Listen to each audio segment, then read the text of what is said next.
Dalam balutan sejarah yang kokoh dan air yang mengalir dari masa kolonial, Bendungan Benteng di Kabupaten Pinrang, Sulawesi Selatan menjadi saksi bisu perjalanan penting Wakil Bupati Kutai Timur Mahyunadi.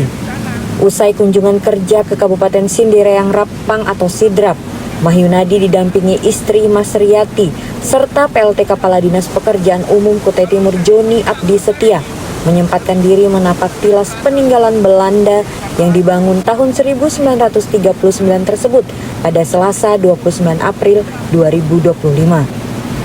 Kunjungan itu tak sekedar nostalgia sejarah. Di balik gerbang cagar budaya dengan nomor inventarisasi 874 dari Balai Pelestarian Cagar Budaya Makassar, berlangsung diskusi serius tentang masa depan pangan. Mahyunadi berdialog langsung dengan Kepala Dinas Pengelolaan Sumber Daya Air dan Bina Konstruksi Kabupaten Pinrang Muhammad Jenal guna membahas irigasi sebagai kunci utama ketahanan pangan. Dibuat untuk mengairi lahan pertanian sekitar 5.000 hektar. Oleh karena itu kita ini nanti sekaligus kita merapin lainnya yang cabang-cabangnya sungainya kecil dari sini. Pemerintah Kabupaten Kutai Timur saat ini memang tengah membangun dan merehabilitasi jaringan irigasi di 4 kecamatan penghasil beras utama, yaitu di Sangatta Selatan, Longmasangat, Kombeng, dan Kaubun. Proyek ini ditujukan untuk memperkuat ketahanan pangan di tengah dominasi sektor ekstraktif. Dari kunjungan tersebut, Mahyunadi menyimpulkan bahwa Kutai Timur belajar bukan hanya dari sistem teknis, tapi juga semangat kolektif mengelola sumber daya demi kesejahteraan petani. Mahyunadi berharap pengalaman tersebut menjadi cermin dalam membangun pertanian berbasis irigasi di Kutai Timur. Dari Bendungan Benteng Kabupaten Pinrang, Sulawesi Selatan, Prokompi untuk Kutai Timur melaporkan. 1926 masih zaman penjajahan Belanda, sampai sekarang bermanfaat maksimal. Kenapa saya sampaikan ini? Artinya dari zaman Belanda sampai sekarang kita belum berbuat banyak, masih banyak Belanda berbuat daripada kita.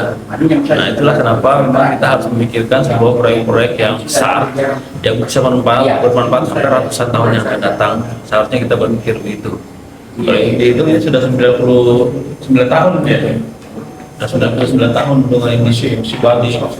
Kita juga pikir begitu bahwa merencanakan proyek yang benar-benar bisa bermanfaat sampai ratusan tahun yang akan datang. Itu filosofinya bendungan ini. Nah, kemudian hari ini kita kesini juga mungkin ada beberapa contoh yang bisa kita ambil untuk di Kutai Timur. Misalnya sendiri sedimentasi yang terjadi di jaluran irigasi di Kaubun.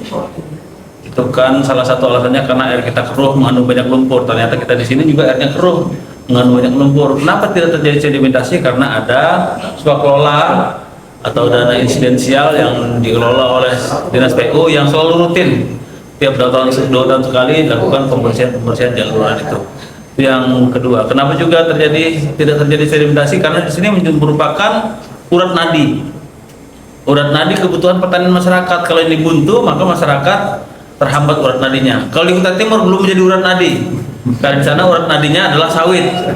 Tapi tentunya aset yang sudah dipakai harus kita bisa maksimalkan supaya bisa menjadi potensi baru untuk pertanian masyarakat. Karena saya melihat di sana, seandainya itu bisa diperbaiki semuanya, bisa dinormalkan kembali, maka mungkin kita bisa menambah potensi 100 sampai 200 hektar sawah baru lagi untuk kalau itu sudah diperbaiki.